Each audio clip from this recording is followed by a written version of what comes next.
When Chapter 236 was released, the impact was immediate. Satoru Gojo, the sorcerer defined by being untouchable, was dead, severed completely at the waist.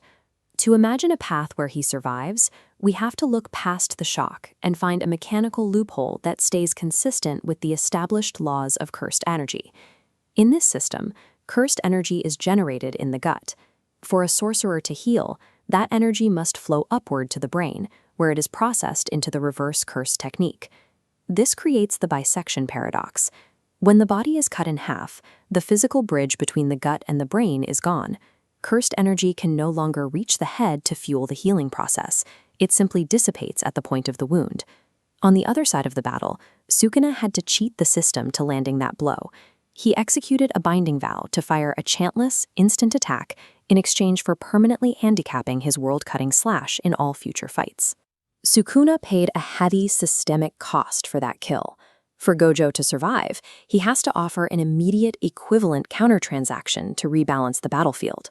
Rewind to the millisecond before impact. Gojo is in a state of hyper-awareness after landing consecutive black flashes. Because his perception is peaked, he detects a sudden anomalous spark of space-targeting energy. His six eyes reveal this isn't a standard dismantle, but an attack targeting the literal coordinates of the space he occupies. Knowing he can't dodge in time, Gojo initiates a self-imposed binding vow. He offers up a permanent sacrifice, the destruction of one of his legendary six eyes. Sacrificing the sixth eye generates an instantaneous surge of reverse curse technique. Triggering at the strike, it forcefully binds his upper and lower halves, keeping energy flowing. This transaction carries a massive penalty. His limitless technique is no longer free. He can no longer keep his infinity barrier active indefinitely. The high precision control required for his domain, Unlimited Void, is now out of his reach.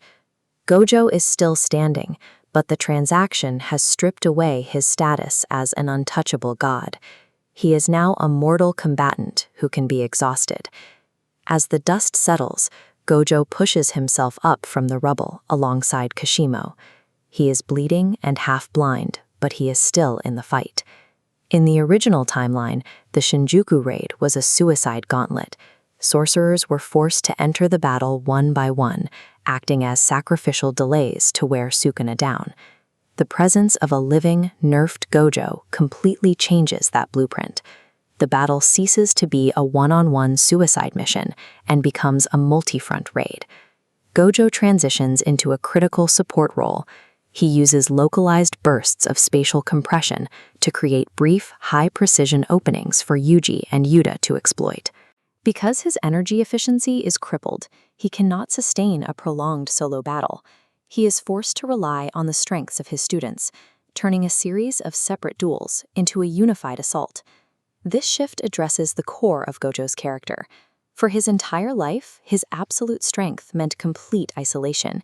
He existed on a plane where no one could stand beside him. In his canonical end, he died satisfied as a warrior, but he still died alone. This alternate survival path offers a different resolution.